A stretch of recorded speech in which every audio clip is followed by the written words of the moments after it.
आओ मित्रों આપણે થિયરીમાં આજ પૂરું કરશું।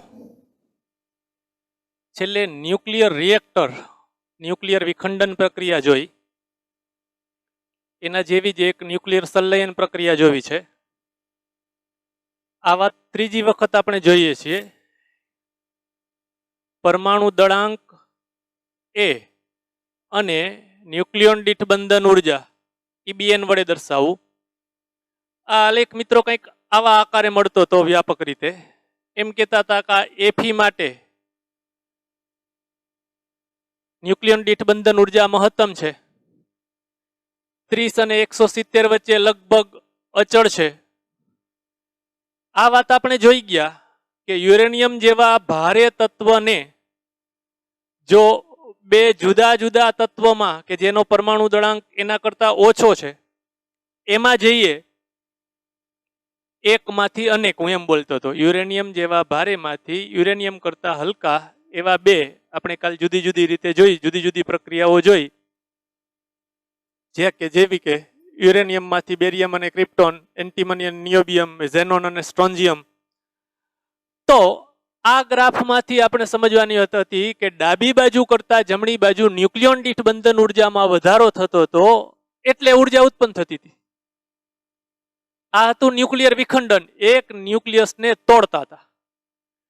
એવી રીતે હવે આપણે સમજવાનું છે ન્યુક્લિયસને જોડવા છે। નાના નાના ન્યુક્લિયસ, ધારો કે હાઇડ્રોજન, બે હાઇડ્રોજન પરમાણુઓને, બે હાઇડ્રોજનના ન્યુક્લિયસને, એમ બોલવું હોય તો બોલાય 1H1 એટલે એક પ્રોટોન, બે પ્રોટોનને બે હાઇડ્રોજનના ન્યુક્લિયસને એકબીજા સાથે જોડશું, કેવી રીતે હમણાં જોઈએ, તો પણ હાઇડ્રોજન હાઇડ્રોજનમાંથી હિલિયમમાં રૂપાંતર થાય તો ન્યુક્લિયોન દીઠ બંધન ઉર્જા વધે છે।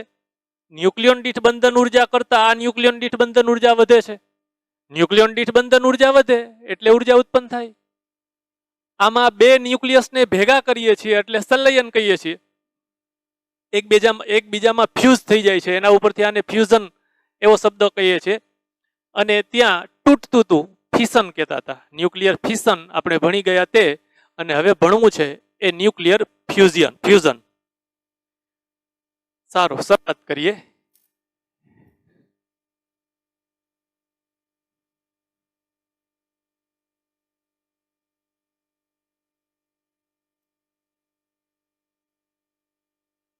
આપણે કહી દઈ છીએ પણ અઘરું કામકાજ છે, જોજો, પ્રશ્ન અઘરો નથી, આ ઘટના કરવી એ અઘરું છે, એમ કહું છું। આપણે એમ કીધું કે હાઇડ્રોજનના ન્યુક્લિયસને એકબીજાથી નજીક લાવવા છે।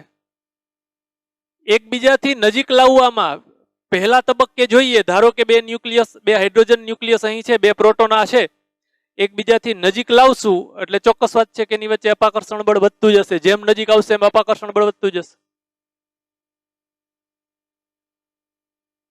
હવે એટલા નજીક લાવીએ આપણે કે પેલું ન્યુક્લિયર બળ, આકર્ષણ સ્વરૂપે ન્યુક્લિયર બળ આ અપાકર્ષણ બળથી વધુ લાગે।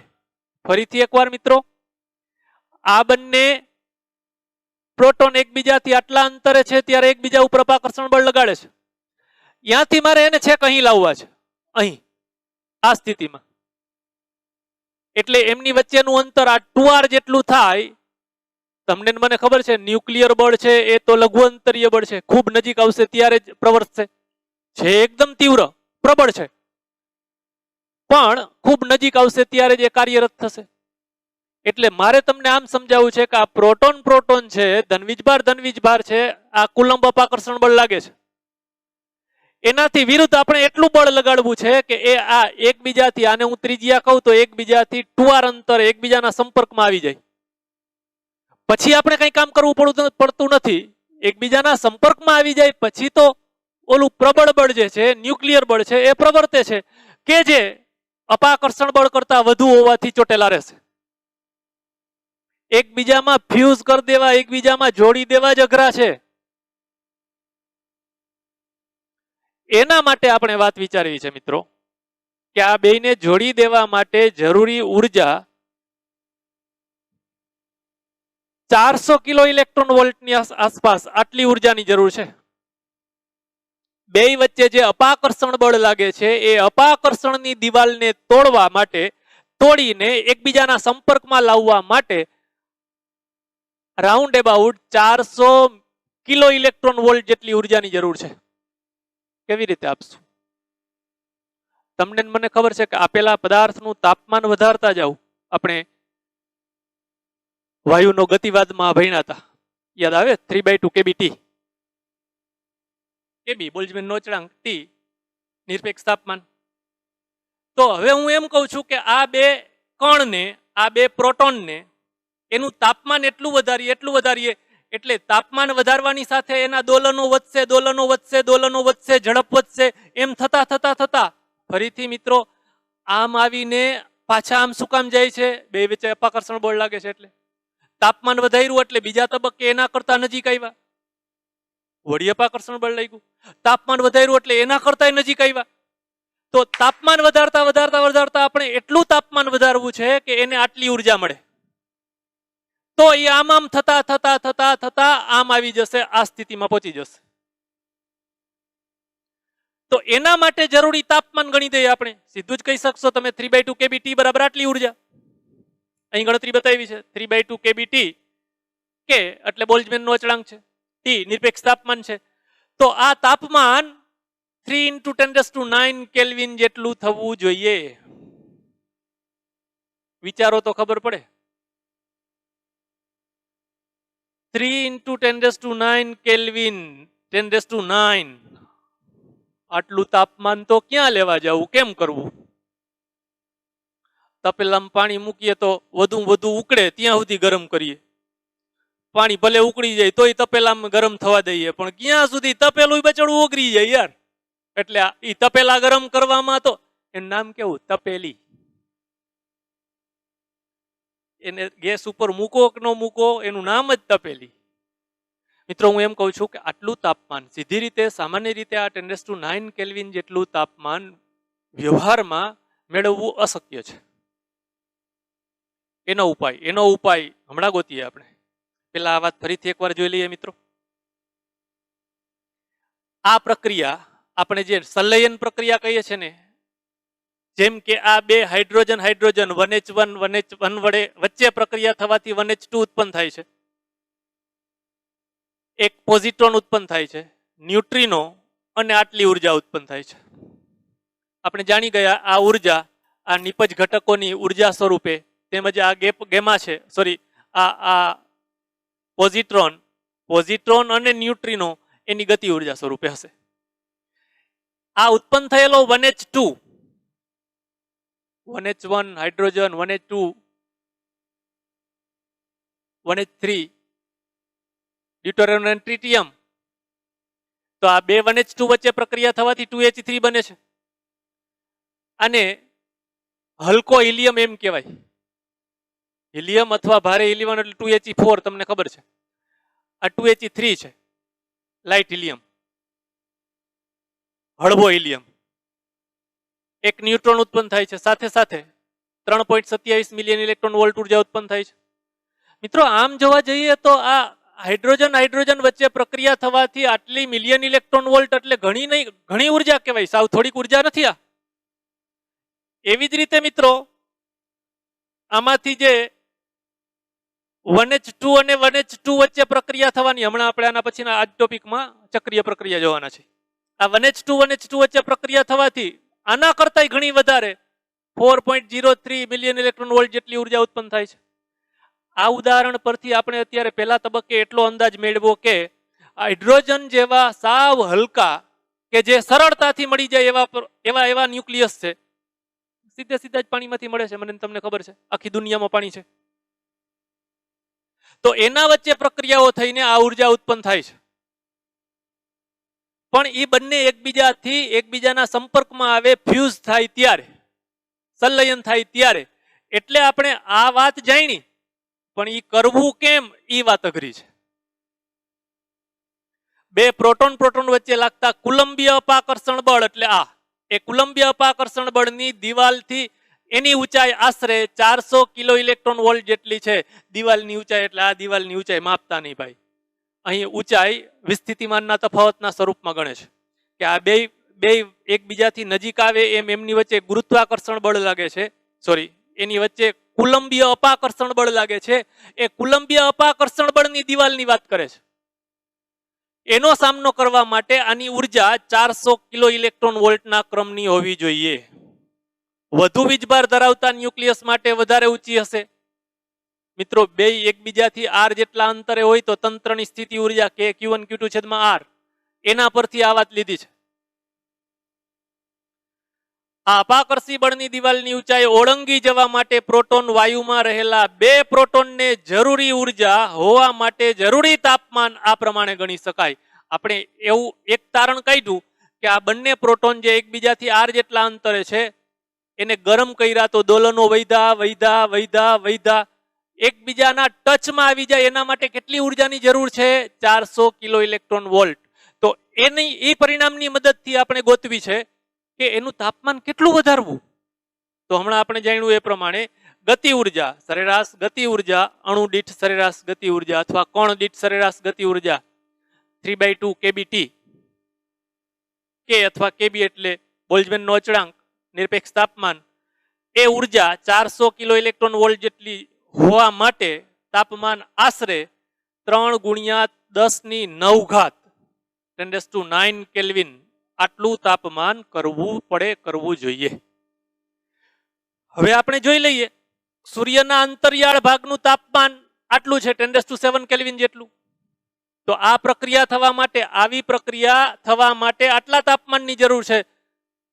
આપણે તપેલાની વાત તો વિચારી જ નહીં, સીધા સૂર્યની વાત વિચારી કે સૂર્યના બહારના અંતરિયાળ ભાગમાં, કેન્દ્રથી દૂર બહાર અંતરિયાળ ભાગમાં તાપમાન આટલું છે, જરૂર છે 10⁹, એટલે ત્યાં પણ આ પ્રક્રિયા સીધી રીતે થઈ શકશે નહીં. પછી આપણે કરશું, પણ આપણે એમ કહીએ કે સૂર્યના અંતરિયાળ ભાગનું તાપમાન આટલું છે, એ પૂરતું નથી. સૂર્યમાં સંલયન માટે પ્રોટોનની ઉર્જા સરેરાશ ઉર્જા કરતા ઘણી વધારે હોવી જોઈએ. એની ઉર્જા છે હોવી જોઈએ આટલી, એના બદલે એને તાપમાન આટલું જ મળે તો એના પાસે જે ઉર્જા છે એ ફ્યુઝ થઈ જવા માટે પૂરતી નથી. હવે મિત્રો આના પર આધારિત જ આપણે આગળની ઘટનાઓ ભણવી છે. સૂર્યમાંથી જે ઉર્જા ઉત્સર્જિત થાય છે એ પ્રોટોન ચક્રીય પ્રક્રિયાથી થાય છે. આ ઘટના આપણે સમજવી છે. એ ન્યુક્લિયર પ્રક્રિયાઓ જ છે મિત્રો, સમજીએ. સૂર્યના કેન્દ્રીય ભાગમાં આ પ્રક્રિયાઓ થઈ રહી છે. ત્યાં પુષ્કળ પ્રમાણમાં હાઇડ્રોજન છે. એ હાઇડ્રોજનના બે ન્યુક્લિયસ, બે પ્રોટોન ભેગા થઈને 1h2 માં રૂપાંતર થયું પોઝિટ્રોન, એની સાથે ન્યુટ્રિનો અને 0.42 મિલિયન ઇલેક્ટ્રોન વોલ્ટ. પછી એક ઇલેક્ટ્રોન, એક પોઝિટ્રોન અને એક ઇલેક્ટ્રોન વચ્ચે પ્રક્રિયા થવાથી બે ગેમા ઉત્પન્ન થયા, સાથે 1.02 મિલિયન ઇલેક્ટ્રોન વોલ્ટ જેટલી ઉર્જા ઉત્પન્ન થઈ. આજે 1h2 ઉત્પન્ન થયો તો એ 1h2 વળી એક પ્રોટોન સાથે પ્રક્રિયા કરી અને 2he3, હમણાં આપણે કીધું એમ હલકો હિલિયમ, ગેમા વિકિરણ અને સાથે 5.49 મિલિયન ઇલેક્ટ્રોન વોલ્ટ જેટલી ઉર્જા ઉત્પન્ન થઈ. મિત્રો આ આપણે કઈ એમ 2-3 પ્રક્રિયા નથી થતી, એની અંદર પુષ્કળ પ્રમાણમાં હાઇડ્રોજન છે જ. એની વચ્ચે ઘણી બધી પ્રક્રિયાઓ થવામાં એક ચક્ર આપણે અત્યારે અભ્યાસ કરવો છે. હવે આ પ્રક્રિયા 2 વખત થાય તો તમને મને ખબર પડે કે 1h2 2 વખત થાય. આ પ્રક્રિયા 2 વખત થાય એટલે 2he3 2 વખત ઉત્પન્ન થાય. એ બંને પ્રક્રિયાઓમાં ઉત્પન્ન થયેલા 2he3 વચ્ચે પ્રક્રિયા થાય એટલે 2he3 હું એમ કહું છું મિત્રો, આ પહેલું, બીજું, ત્રીજું, આ 3 સમીકરણ એક વખત, આ પ્રક્રિયા 1 વખત બને અને આ ચોથું સમીકરણ છે એ ફરીથી, આ ત્રણેય પ્રક્રિયાઓ 2 વખત બને. એ બંને વખત બનેલા 2he3 વચ્ચે પ્રક્રિયા થઈને આ સમીકરણ નંબર 4 1 વખત બને, ત્યારે એક આખું ચક્ર પૂરું થયું, એક આખી પ્રક્રિયા પૂરી થઈ એમ કહું. પહેલા ઉર્જાથી શરૂઆત કરીએ. આપણે જે પ્રક્રિયાની વાત કરીએ છીએ, આખી પ્રક્રિયામાં કુલ કેટલી ઉર્જા ઉત્પન્ન થશે? તો કે આ પ્રક્રિયા 2 વખત, આ 2 વખત, આ 2 વખત, આને ગુણ્યા 2 વત્તા આને ગુણ્યા 2 વત્તા આને ગુણ્યા 2 વત્તા આને ગુણ્યા 1, આ છેલ્લી પ્રક્રિયા સમીકરણ નંબર 4 ની પ્રક્રિયા 1 વખત થાય છે. એટલે કુલ ઉર્જાનો હિસાબ આપણે કરીએ તો એ કુલ ઉર્જા આટલી થઈ. પહેલા સમીકરણમાં 2 વખત, બીજામાં ગુણ્યા 2, ત્રીજામાં ગુણ્યા 2 અને ચોથું 1 વખત. તો એ ઉર્જાનો હિસાબ આપણે કરીએ એટલે કુલ ઉર્જા 26.7 મિલિયન ઇલેક્ટ્રોન વોલ્ટ જેટલી ઉર્જા ઉત્પન્ન થાય છે. હા મિત્રો, આ સમીકરણમાં મેં જેમ કીધું એમ આ ત્રણેય સમીકરણ બે વખત અને આ સમીકરણ એક વખત એનો સરવાળો કરેલો છે. જુઓ, આ સમીકરણ બે વખત થયું, પહેલાથી જોતા જઈએ. આ બે વખત એટલે એક આ બે. ડાબી બાજુના બધા ગણી લઈએ એક વખત, પછી જમણી બાજુ સાથે ઉડાડી દેશું. 2 2 2 4. આ બે વખત એટલે 6. જમણી બાજુ 1h1 ગણવા જઈએ તો કેટલા? 1 ને 1 2. ડાબી બાજુ કુલ કેટલા? 6. જમણી બાજુ, ડાબી બાજુ એટલે એટલા વપરાયા, જમણી બાજુ એટલે આટલા ઉત્પન્ન થયા. તો કુલ હિસાબ કરીએ તો કેટલાની જરૂર પડી? 4 ની. સમજાણું મિત્રો? આ સમીકરણોમાં બે વખત બે વખત બે વખત અને એક વખત, તો 2 ને 2 4 ને 2 6. એટલે આ ડાબી બાજુ 6 1h1, જમણી બાજુ ઉત્પન્ન થયામાં આ સમીકરણ એક વખત બને છે આ પ્રક્રિયા એટલે આ 2. તો 6 માંથી 2 ગયા એટલે 4 લખ્યા. ઓકે. પછી ઇલેક્ટ્રોનની વાત કરીએ તો ઇલેક્ટ્રોન આ પ્રક્રિયા બે વખત એટલે 2 અહીં. આ બાજુ ઇલેક્ટ્રોન છે જ નહીં એટલે આપણા હિસાબમાં આ 2 ઇલેક્ટ્રોન લખી દીધા. જોજો મિત્રો, એવું ને એવો પોઝિટ્રોન બે પ્રક્રિયામાં અહીં 2 ઉત્પન્ન થશે, આ 2 વપરાઈ જશે એટલે આમાં પોઝિટ્રોન દર્શાવવાની જરૂર જ નથી.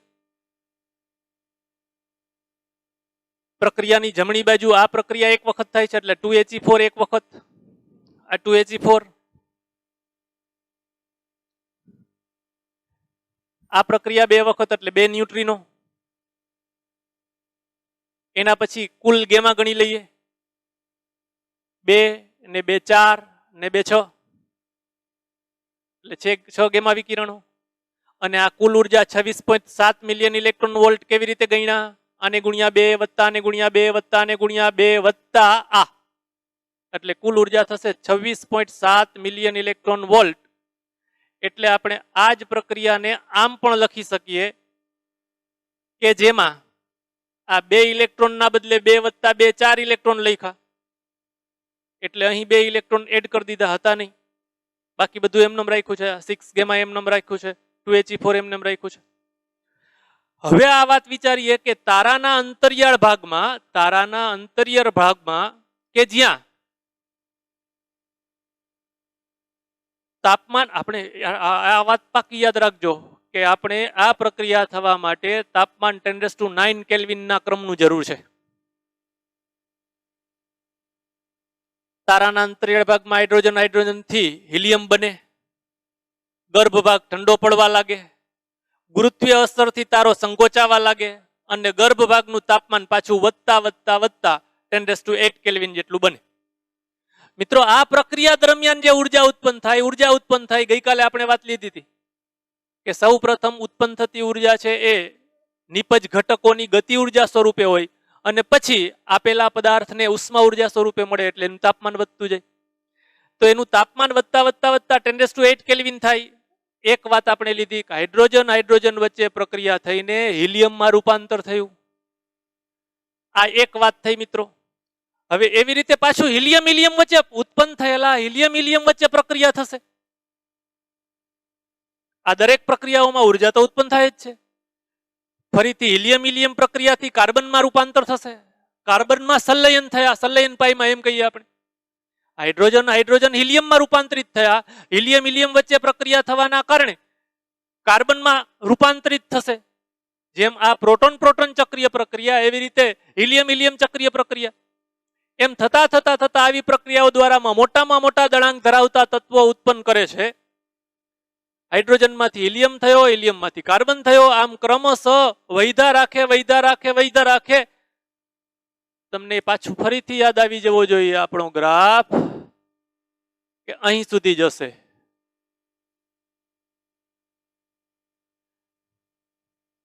પરમાણુ દળાંકનો ન્યુક્લિયોન દીઠ બંધન ઉર્જા સાથે સંબંધ દર્શાવતો ગ્રાફ આજે શરૂઆત અહીંથી જ કરી હતી. એ વાત એમ કહે છે કે બંધન ઉર્જા વક્રની ટોચની નજીકના દળાંક કરતા વધારે દળાંક વાળા તત્વો આ રીતે બની શકતા નથી. આમ સંલયન થતા થતા થતા થતા નાના નાના ભેગા થતા થતા થતા થતા થતા અહીં સુધી પહોંચી શકે, એનાથી વધુ આગળ થતા નથી. શું કામ? ન્યુક્લિયોન દીઠ બંધન ઉર્જા ઘટે છે મિત્રો. સૂર્યની ઉંમર લગભગ આવી પ્રક્રિયાઓ પરથી સૂર્યની ઉંમર લગભગ 5 × 10⁹ વર્ષ છે એવો અંદાજ કરવામાં આવે છે કે સૂર્યમાં હાઇડ્રોજન છે તે બળી તે બધા જ બીજા 5 બિલિયન વર્ષ સુધી પ્રકાશી શકશે. ત્યાં કઈ 2-5 કે લાખ 1.5 લાખ હાઇડ્રોજન પરમાણુઓ નથી, હાઇડ્રોજન ન્યુક્લિયસ નથી, ખૂબ મોટી સંખ્યામાં છે મિત્રો. હાઇડ્રોજન આ સૂર્યમાંથી આવી પ્રક્રિયાઓ દ્વારા 10⁹ વર્ષથી 5 × 10⁹ વર્ષથી આ ઉર્જા આપી રહ્યો છે. એક અંદાજ પ્રમાણે હજી બીજા આટલા વર્ષ 5 બિલિયન વર્ષ સુધી પ્રકાશી શકશે. મિત્રો આ ધારણાઓ છે. આવી પ્રક્રિયા થતી હોય તો આમ થાય, આવી પ્રક્રિયા થતી હોય તો આમ થાય, એના પરથી આ અંદાજ મેળવેલા છે. ત્યારબાદ હાઇડ્રોજનનું દહન બંધ થતા સૂર્ય ઠંડો પડશે, તેની અસર રૂપે સંકોચાવા લાગશે અને ગર્ભ ભાગનું તાપમાન વધશે. ફરીથી મિત્રો તાપમાન વધશે, સંકોચાશે, નજીક નજીક આવશે એટલે તાપમાન વધશે, વળી પાછી સંલયન પ્રક્રિયા ચાલુ થશે. સૂર્યનું બાહ્ય આવરણ વિસ્તરણવા લાગશે અને તે જેને રેડ જાયન્ટ સ્થિતિ કહીએ છીએ એમાં ફેરવાશે. તમે 10મા ધોરણમાં રેડ જાયન્ટ સ્થિતિ ભણતા હતા. આ રીતે સૂર્યના કેન્દ્રીય ભાગમાં આપણે એક જ ચક્રીય પ્રક્રિયા ભણવાની છે મિત્રો. આવી જુદી જુદી ચક્રીય પ્રક્રિયાઓ થાય છે, થતી હશે અને એમાંથી પુષ્કળ પ્રમાણમાં ઉર્જા ઉત્પન્ન થાય છે. એ ઉર્જા આપણા સુધી પહોંચે છે. એક ખાલી જાણ માટે મિત્રો સરખામણી કરી શકાય કે આપણે ન્યુક્લિયર વિખંડન જોયું અને આ ન્યુક્લિયર સંલયન છે. ન્યુક્લિયર વિખંડનમાં યુરેનિયમનું દહન થાય છે, યુરેનિયમમાંથી મેળવીએ છીએ, અને આ ન્યુક્લિયર સંલયનમાં હાઇડ્રોજન જેવા હલકા પરમાણુઓના સંલયનથી મેળવીએ છીએ. પહેલા તબક્કે મને તમને એમ થાય કે ન્યુક્લિયર વિખંડનમાં આપણે એમ કહેતા હતા કે આશરે 200 મિલિયન ઇલેક્ટ્રોન વોલ્ટ જેટલી ઉર્જા ઉત્પન્ન થાય. અહીં આપણે એમ કીધું, આ ચક્રીય પ્રક્રિયાની વાત હું વિચારું તો એમ કીધું આપણે કે આ 26.7 મિલિયન ઇલેક્ટ્રોન વોલ્ટ જેટલી ઉર્જા ઉત્પન્ન થાય. હવે હું તમને પૂછું કે ન્યુક્લિયર વિખંડનમાં વધુ ઉર્જા ઉત્પન્ન થાય કે ન્યુક્લિયર સંલયનમાં? તો તમે તરત જ કહી દો કે એમાં દેખીતી વાત છે ન્યુક્લિયર વિખંડનમાં. ના, એનો હિસાબ કરીએ તો ન્યુક્લિયર વિખંડન કરતા ન્યુક્લિયર સંલયનમાં વધુ ઉર્જા મળે છે. એમ ગણાય ને આપણે મિત્રો કે યુરેનિયમના કેટલા ન્યુક્લિયોન છે? 92-235 નો ઉપયોગ કરતા હોય તો 235 ન્યુક્લિયોન છે. એમાંથી 200 મિલિયન ઇલેક્ટ્રોન વોલ્ટ જેટલી ઉર્જા ઉત્પન્ન થાય છે. જ્યારે હાઇડ્રોજનનું સંલયન વિચારતા હોય આપણે, આ એક જ પ્રક્રિયા વિચારું તો હાઇડ્રોજનના સંલયન થતા હોય તો માત્ર અને માત્ર 2 જ ન્યુક્લિયોન વચ્ચે વપરાયા, 2 જ પ્રોટોન. સમજાય? હિસાબ સમજાય તમને? એટલે પરમાણુ વિખંડન કરતા ન્યુક્લિયર સંલયનમાં, ન્યુક્લિયર વિખંડન કરતા ન્યુક્લિયર સંલયનમાં વધુ ઉર્જા મળે છે. હા, આ પ્રક્રિયા કરવી થોડી અઘરી છે. જેમ આપણે ન્યુક્લિયર રિએક્ટર બનાવ્યું પરમાણુ ભઠ્ઠી અને એમાંથી નિયંત્રિત સ્વરૂપે સતત ઉર્જા મેળવીએ છીએ, એવી રીતે આ ન્યુક્લિયર સંલયનનો ઉપયોગ કરીને સતત એનો આપણે ઉપયોગ કરી શકીએ, મેળવી શકીએ. એના માટે આવા રિએક્ટર પણ, આવા ઉર્જા પ્રાપ્તિ સ્થાનો પણ બનાવવા પ્રયત્ન આખી દુનિયામાં બધા જ પ્રયત્ન કરે છે. એની થિયરી ખબર પડી ગઈ છે, પણ પ્રેક્ટિકલી એને કેમ બનાવવો એ થોડું અઘરું કામ છે. અને જો આવું થશે ભવિષ્યમાં તો આ ન્યુક્લિયર સંલયનમાંથી પુષ્કળ પ્રમાણમાં માનવજાતને ઉર્જા મળશે. આ વાત તમને આ નિયંત્રિત તાપ ન્યુક્લિયર સંલયન પ્રક્રિયાથી સમજાય.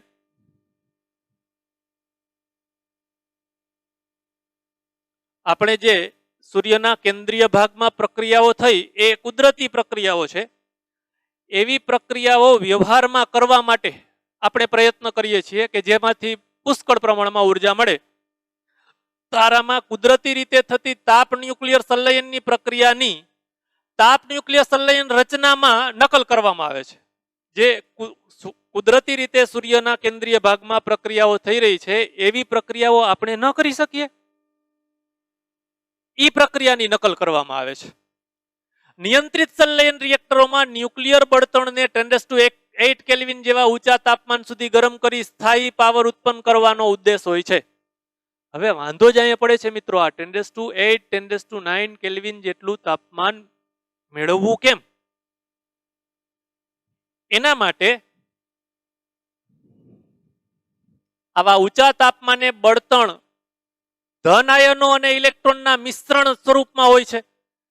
સીધી વાત છે મિત્રો, આપણે પાણીની વાત વિચારીએ, પાણીને ગરમ કરીએ એટલે તરત જ પ્રવાહીમાંથી વાયુ થઈ જાય. 100°C તાપમાને જ ઉકળી જાય. હવે આપણે કોઈ પાત્રની વાત વિચારીએ તો પાત્રને ગરમ કર્યા રાખીએ એટલે લોખંડની વાત આપણે ખબર છે, આપણા અનુભવ સામે છે, પીગળી જાય. તો એ ધન આયનો અને ઇલેક્ટ્રોનનું મિશ્રણ આપેલા પદાર્થના ઇલેક્ટ્રોન આપેલા ન્યુક્લિયસથી છટકી જાય એટલે ન્યુક્લિયર પરમાણુમાંથી ઇલેક્ટ્રોન નીકળી ગયો એટલે ધન આયન બન્યો. આ ધન આયનો અને ઇલેક્ટ્રોનનું જે સંયોજન છે એને પ્લાઝ્મા કહેવામાં આવે છે. ખૂબ ઊંચા તાપમાને મળતી આ સ્થિતિ છે. આપણે ઘન, પ્રવાહી અને વાયુ આ ત્રણ સિવાયનું ચોથું સ્વરૂપ વિશે અભ્યાસ કર્યો હતો, એ પ્લાઝમા. 11માના પહેલા પાઠમાં આ વાત જાણી હતી. વધુ ઊંચું તાપમાન કોઈ પાત્ર સહન કરી શકે એમ ન હોવાથી આ પ્લાઝમાને જ બંધિત કરવું મોટો પડકાર છે. આ પ્લાઝમા કે જે ખૂબ ઊંચા તાપમાને મળતી અવસ્થા છે એને કેવી રીતે ક્યાં સાચવવું એવું પાત્ર જ નથી યાર.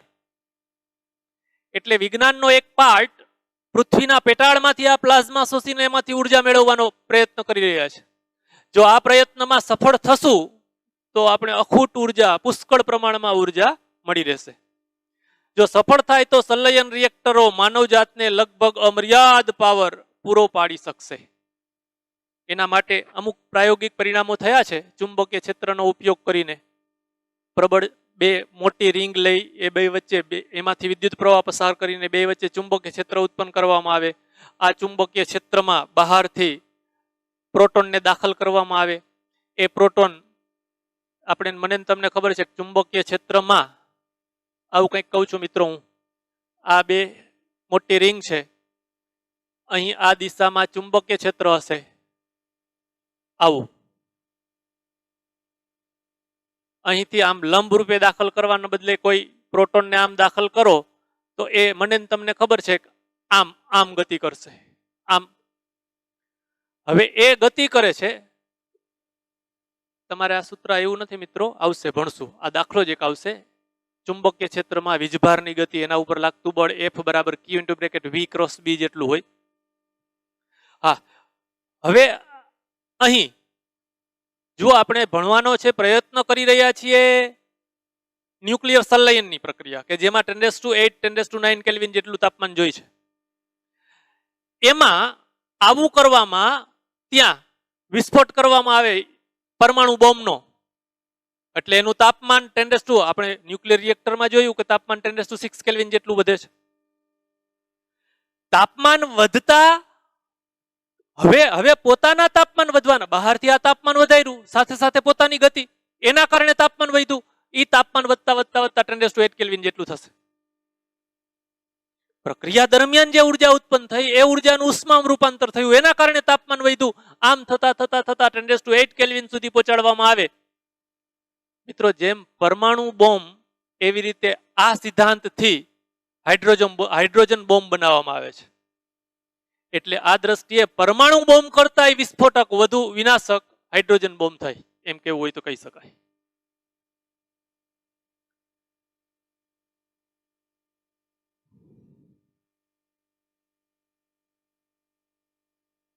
સારું મિત્રો, આપણી થિયરી અહીં પૂરી થાય. આપણે ન્યુક્લિયસ સાથે ચારા કરીએ છીએ, ન્યુક્લિયસને જોડીએ છીએ, ન્યુક્લિયસને તોડીએ છીએ ઉર્જા મેળવવા માટે. ઉર્જા મેળવવા માટે જુદા જુદા પ્રયત્નોમાં એક પ્રયત્ન આ છે ન્યુક્લિયર વિખંડન અને ન્યુક્લિયર સંલયન. મિત્રો, એની જેટલી સારી બાબત છે એટલી જ એની સામે એ નુકસાનકારક પણ છે. એ બાબતને ન્યુક્લિયર ખતરા કહેવાય. બીજું જાજુ નહીં, એક જ વાત વિચારીએ મિત્રો, તો ન્યુક્લિયર વિખંડન કરવાથી પુષ્કળ પ્રમાણમાં ઉર્જા મળે છે. સાવ સાચી વાત છે. ન્યુક્લિયર વિખંડન કરવાથી પુષ્કળ પ્રમાણમાં ઉર્જા મળે છે. આપણે સરખામણી કરી હતી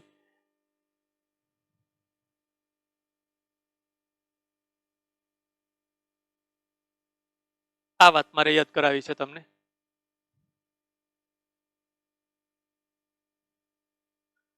એક કિલો કોલસાના દહનથી 10⁶ કેલ્વિન જેટલું એટલી ઉર્જા મળે. Sorry, joule. 1 કિલો કોલસાના દહનથી 10⁶ જૂલ જેટલી ઉર્જા મળે, તો એની સામે 1 કિલો યુરેનિયમના વિખંડનથી 10⁴ જૂલ ઉર્જા મળે છે. પણ આ ઉર્જા મેળવી લીધા પછી મિત્રો મોટા જોખમો છે.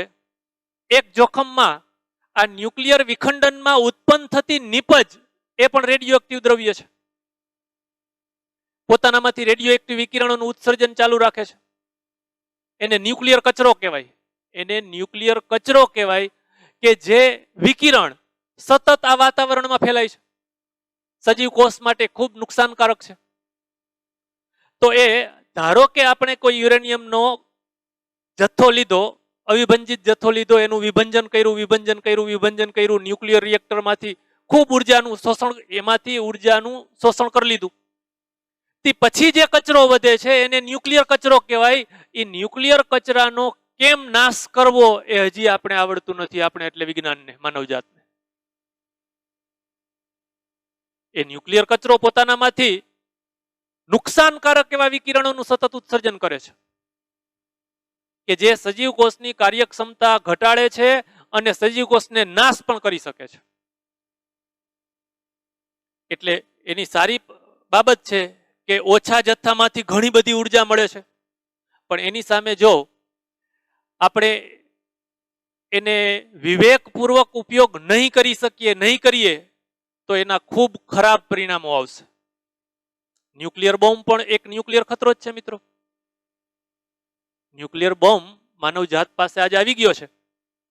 જો ન્યુક્લિયર બોમ્બનો વિસ્ફોટ કરવામાં આવે, ન્યુક્લિયર બોમ્બનો ઉપયોગ કરવામાં આવે તો આપણે કલ્પના ન કરી શકીએ એટલો એનો માત્ર અંદાજ આવે છે. આપણે માત્ર એનો અંદાજ આવે છે કે હિરોશીમા નાગાસાકી ઉપર વિશ્વયુદ્ધમાં જે બોમ્બિંગ થયું હતું એમાં એનો જે ત્યારે જે આ ન્યુક્લિયર બોમ્બનો ઉપયોગ કર્યો હતો એના કરતા તો અનેક ગણી કાર્યક્ષમતા વાળા ન્યુક્લિયર બોમ્બ અત્યારે માનવજાત પાસે છે.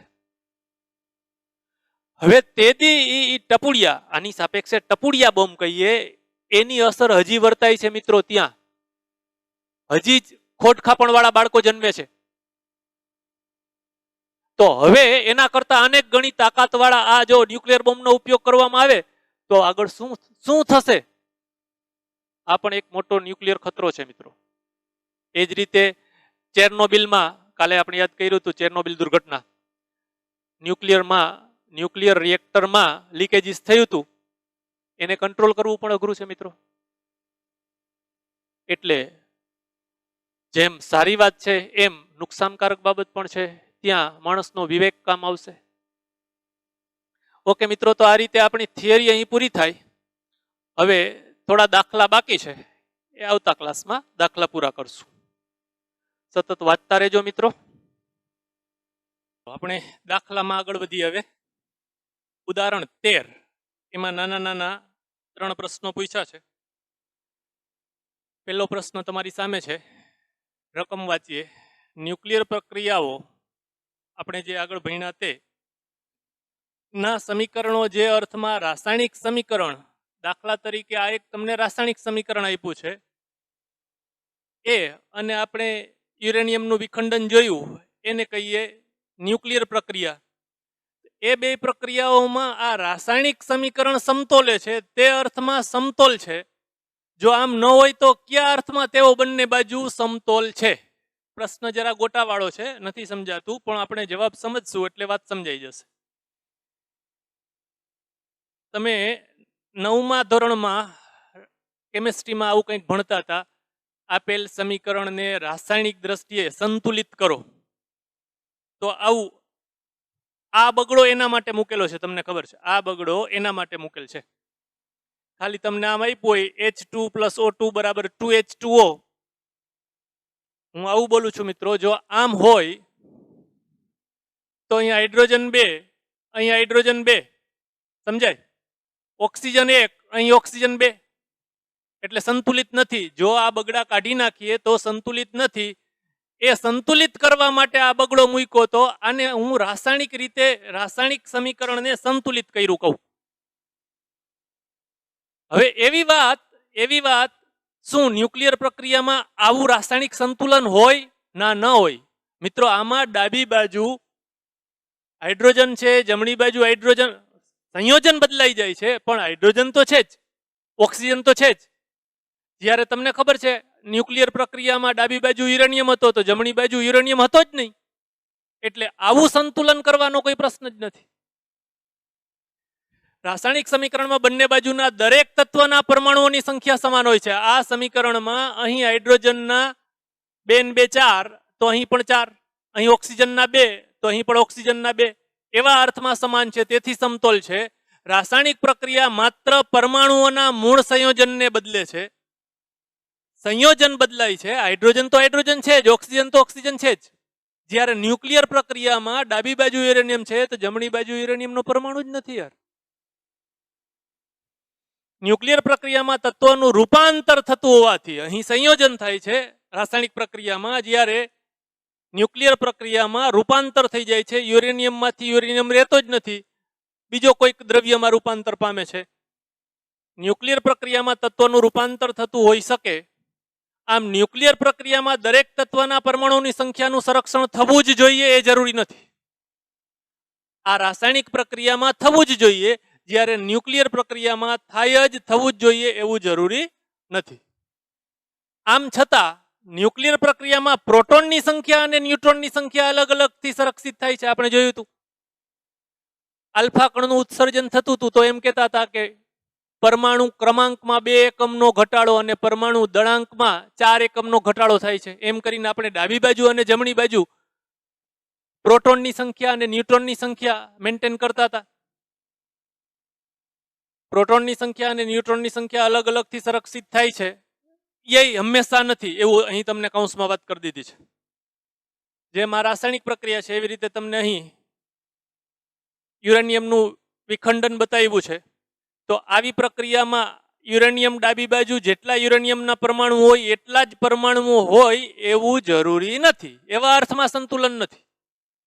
પણ અહીં 92 તો જમણી બાજુ અહીં ભૂલ છે, જમણી બાજુ અહીં 92 - 36 એટલા હશે અને પ્લસ આ 3 છે તો ટોટલ ન્યુટ્રોનની સંખ્યા ડાબી બાજુ અને જમણી બાજુ સરખી જ થશે. અહીં થશે 235 - 92 વત્તા 1 એટલા ન્યુટ્રોન. તો જમણી બાજુ આમાં અને આ 3 ન્યુટ્રોન ડાબી બાજુ અને જમણી બાજુ એક સરખા થશે. આ સુધાર લેજો મિત્રો. એના પછીની વાત એટલે એમાં ને એમાં બીજો પ્રશ્ન,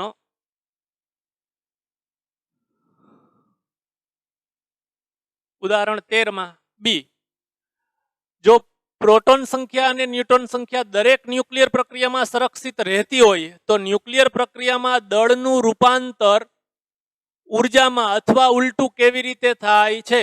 આપણે મિત્રો આ ટોપિક થિયરીમાં ભણી ગયા છે. બંધન ઉર્જાની વાત કરી ત્યારે કોઈ સ્થાયી અવસ્થામાં ન્યુક્લિયસ હોય તો એની અંદર પ્રોટોન ન્યુટ્રોનની સંખ્યા અને એના જ બધા પ્રોટોન ન્યુટ્રોનને નોખા કરી દઈએ, છૂટા પાડી દઈએ તો એને કહેતા હતા મુક્ત અવસ્થામાં ન્યુક્લિયોન. એ બંનેનું દળ જુદું જુદું હતું. ડાબી બાજુ અને જમણી બાજુ, ડાબી બાજુ અને થોડું જાદુ થતું એવું લાગે છે પણ આપણે ખબર છે કે એવું શું કામ થાય છે. ડાબી બાજુ સ્થાયી અવસ્થામાં ન્યુક્લિયસ છે, એનું કુલ દળ m એટલે એના બધા પ્રોટોન વત્તા ન્યુટ્રોનનું દળ. જમણી બાજુ સંખ્યા એટલા જ પ્રોટોન ન્યુટ્રોન છે. તો આપણે એમ કહેતા હતા કે આવું મુક્ત અવસ્થામાં પ્રોટોન ન્યુટ્રોનનું દળ વધી જાય છે. ત્યારે એમ લાગ્યું હતું કે આપણે આવું ક્યાંય નહીં થતા હોય યાર, પણ આપણે જાણ્યું જોયું કે એવું થાય. શું કામ થાય? એવું વિખંડન કરવા માટે જે ઉર્જા આપી એ ઉર્જાનું દળમાં રૂપાંતર થયું. પ્રોટોનની સંખ્યા અને ન્યુટ્રોનની સંખ્યા બરાબર જ હતી, છતાંય દળમાં ફેરફાર થયો, ઉર્જા ઉત્પન્ન થઈ અથવા ઉર્જાનું શોષણ થયું. અરે ભાઈ ઓલું ઉષ્માક્ષેપક કે ઉષ્મા શોષકની વાત કરીએ છીએ. જો ડાબી બાજુ એટલે કે પ્રક્રિયક કરતા જમણી બાજુ એટલે કે નિપજોના દળમાં વધારો થતો હોય તો એ વધારો મફતમાં આવતો નથી. એટલી ઉર્જા વપરાણી હશે, એ ઉર્જાને સમતુલ્ય દળ ઉત્પન્ન થયું, દળ વધ્યું. અને જો દળ ઘટતું હશે તો એ દળ ક્યાં ગયું? ઉર્જામાં રૂપાંતર પામ્યું. દળ ઘટતું હશે ડાબી બાજુ કરતા જમણી બાજુ, પ્રક્રિયક કરતા નિપજનું દળ ઘટ્યું, તો જેટલું દળ ઘટ્યું એને સમતુલ્ય ડેલ્ટા એમસી સ્ક્વેર જેટલી ઉર્જા ઉત્પન્ન થઈ, ઉષ્માક્ષેપક પ્રક્રિયા થઈ. આ વાત તમને આ દાખલામાં કહેવાની છે. આપણે જાણીએ છીએ કે ન્યુટ્રોન અને પ્રોટોન ભેગા થઈ ન્યુક્લિયસ બને ત્યારે ન્યુક્લિયસમાં દળમાં ઘટાડો થાય છે. હું એમ કહેતો હતો કે ન્યુક્લિયસને નોખા કરીએ. એક સ્થાયી અવસ્થાના ન્યુક્લિયસના દળ કરતા એના મુક્ત અવસ્થામાં ન્યુક્લિયોનનું દળ વધતું હતું. અહીં એમ વાત કરી છે કે 1h1 + 1h1 લઈએ આપણે. 1h1 + 1h1 લઈએ તો આપણે જોયું કે એમાં દળમાં ડાબી બાજુ કરતા જમણી બાજુ 1h1 ને ભેગા કરવા પડ્યા, ઉર્જા આપી, એ ઉર્જાનું દળમાં રૂપાંતર થયું. આપણે જાણીએ છીએ કે ન્યુટ્રોન અને પ્રોટોન ભેગા થઈને ન્યુક્લિયસ બને ત્યારે ન્યુક્લિયસના દળમાં ઘટાડો થાય છે. તેથી દળમાં ઋણ ફાળો એટલે ડેલ્ટા એમ ઋણ છે એમ કહેવા માંગે છે. ન્યુક્લિયર પ્રક્રિયામાં પ્રોટોનની સંખ્યા અને ન્યુટ્રોનની સંખ્યાનું સંરક્ષણ થતું હોવાથી ન્યુટ્રોનનું કુલ સ્થિર દળ અને પ્રોટોનનું કુલ સ્થિર દળ સમીકરણની બંને બાજુ સમાન હોય. પણ જે ઓલી ઉર્જા આપી અથવા ઉર્જા ઉત્પન્ન થઈ એને સમતુલ્ય દળમાં ઘટાડો થાય. પરંતુ સમીકરણની ડાબી બાજુના બધા ન્યુક્લિયસની કુલ બંધન ઉર્જા જમણી બાજુના બધા ન્યુક્લિયસની કુલ બંધન ઉર્જા જેટલી જ હોવી જરૂરી નથી. નહીં જ હોય. પ્રક્રિયા આપમેળે થઈ હશે તો ઉર્જા ઉત્પન્ન થઈ હશે. જો પ્રક્રિયા કરી હશે તો ઉર્જા વપરાણી હશે, એને અનુરૂપ દળ વધશે. આથી બંને બાજુઓના ન્યુક્લિયસની બંધન ઉર્જાઓના તફાવત જેટલી ઉર્જા મુક્ત થાય છે અથવા શોષાય છે. દળ અને ઉર્જા એકબીજાના સમતુલ્ય હોવાથી આપણે કહી શકીએ કે સમીકરણની બંને બાજુના ન્યુક્લિયસના કુલ દળના તફાવતને અનુરૂપ ઉર્જા ઉત્પન્ન થાય છે અથવા શોષાય છે. એકલી ઉર્જાનું સંરક્ષણ નહીં, એકલા દળનું સંરક્ષણ નહીં મિત્રો, એટલે આપણે એમ બોલીએ છીએ કે દળ ઉર્જાનું સંરક્ષણ. જો દળ ઘટ્યું તો એટલી ઉર્જા ઉત્પન્ન થઈ, દળ વધ્યું તો એટલી ઉર્જાનું શોષણ થયું. એટલી ઉર્જા એટલે ડેલ્ટા એમ જેટલું દળ ઉત્પન્ન થયું તો ડેલ્ટા એમસી સ્ક્વેર જેટલી ઉર્જાનું શોષણ થયું. સમજાય જાય એટલે સાવ સહેલી વાત છે. આ અર્થમાં ન્યુક્લિયર પ્રક્રિયા દળ ઉર્જાના આંતર રૂપાંતર નું ઉદાહરણ છે. દળ ઉર્જાના એટલે દળનું ઉર્જામાં, ઉર્જાનું દળમાં. બાકી તો મફતનું મળતું નથી, માત્ર રૂપાંતર થાય છે. હજી એક આમાંનામાં 13મા ઉદાહરણમાં ત્રીજું વિધાન તમને આપ્યું છે. એક સામાન્ય છાપ એવી છે કે દળ અને ઉર્જાનું એકબીજામાં રૂપાંતર માત્ર ન્યુક્લિયર પ્રક્રિયામાં જ થાય છે અને રાસાયણિક પ્રક્રિયામાં કદાપી નથી થતું. આ વિધાન છે મિત્રો. આપણે એમ કે સમજાવવાનું છે કે આ વિધાન તદ્દન ખોટું છે. સમજાવો. ખબર છે મિત્રો, કોઈ પણ હમણાં આપણે જે ચર્ચા કરી એ જ વાત અહીં આવશે. કોઈ પણ ઉષ્માક્ષેપક પ્રક્રિયા કે ઉષ્મા શોષક પ્રક્રિયા, પછી ન્યુક્લિયર પ્રક્રિયા હોય કે ન હોય, ન્યુક્લિયર પ્રક્રિયા હોય કે સાદી રાસાયણિક પ્રક્રિયા હોય, જે દળમાં રૂપાંતર થાય છે એને અનુરૂપ ઉર્જાનું શોષણ કે ઉર્જાનું ઉત્સર્જન થાય છે. એટલે એવું જરૂરી નથી કે ન્યુક્લિયર પ્રક્રિયામાં જ દળનું ઉર્જામાં રૂપાંતર થાય. આપણે અન્ય રાસાયણિક પ્રક્રિયાઓમાં પણ દળનું ઉર્જામાં રૂપાંતર થાય છે.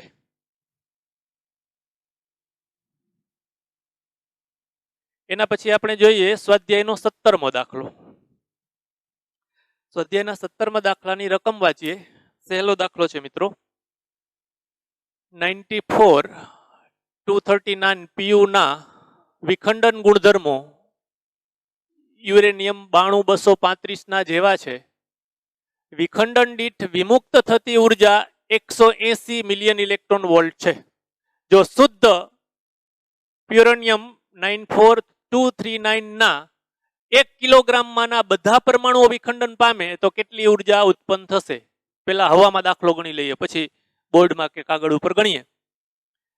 આપણા પાસે એક વિખંડન દીઠ, આપણા પાસે 1 કિલો પ્યુરેનિયમ છે, એના એક વિખંડન દીઠ 180 મિલિયન ઇલેક્ટ્રોન વોલ્ટ જેટલી ઉર્જા ઉત્પન્ન થાય છે. એક વિખંડન દીઠ એટલે એક પરમાણુમાંથી. જો તમે મારી વાત સમજતા હો, આગળના દાખલા બરાબર ગણી લીધા હોય, સમજાઈ ગયા હોય, એનાથી આગળ આવડી ગયા હોય, તો આ દાખલો તમે સીધી જ આવી ત્રિરાશીથી થઈ શકશે. જુઓ, એક પરમાણુના વિખંડનથી 180 મિલિયન ઇલેક્ટ્રોન વોલ્ટ જેટલી ઉર્જા ઉત્પન્ન થાય છે. તો આપણા પાસે રહેલા 1 કિલોગ્રામમાં રહેલા પરમાણુઓથી કેટલી એક જ ત્રિરાશી આવી, જુઓ સીધી. પણ 1 કિલોમાં રહેલા પરમાણુઓની સંખ્યા ગણવી પડશે. પેલા મેં આવી તમને વાત કરી મિત્રો કે પરમાણુઓની સંખ્યા અને ઉર્જા. એક પરમાણુ દીઠ 180 મિલિયન ઇલેક્ટ્રોન વોલ્ટ જેટલી ઉર્જા ઉત્પન્ન થાય છે. તો આ ખાલી જગ્યામાં 1 કિલોમાં રહેલા પ્યુરેનિયમના પરમાણુની સંખ્યા છે. તો એ તમને આવડે છે. મેં આગળ 2 વખત આ વિધાન બોલ્યો હતો કે કેમેસ્ટ્રીમાં તમે ભણી ગયા છો કે કોઈ પણ તત્વના પરમાણુ ભાર જેટલા દળમાં એવોગેડ્રો નંબર જેટલા પરમાણુઓ હોય. હું વિધાન બોલ્યો એને ત્રિરાશી, બીજી ત્રિરાશીના સ્વરૂપમાં લખું તો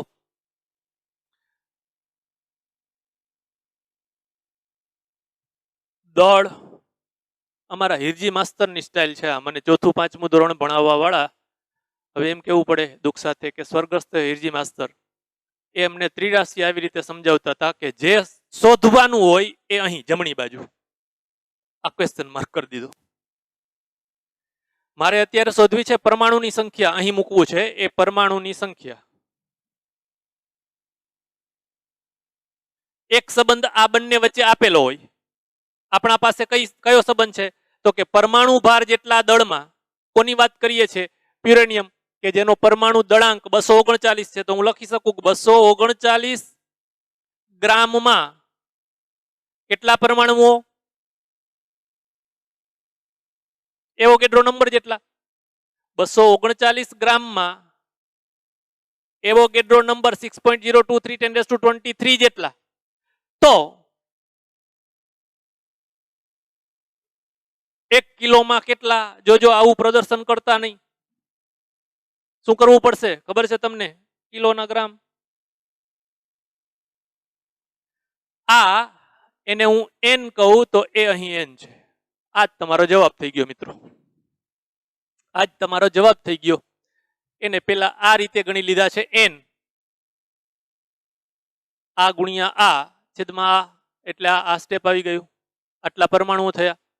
દરેક પરમાણુના વિખંડનથી ઉર્જા આટલી મળે છે, રકમમાં આપેલી વાત. તો કુલ ઉર્જા એટલે કે આ n જેટલા પરમાણુઓમાંથી આ n જેટલા પરમાણુઓમાંથી ઉત્સર્જાતી ઉર્જા કેટલી? બીજી ત્રિરાશી.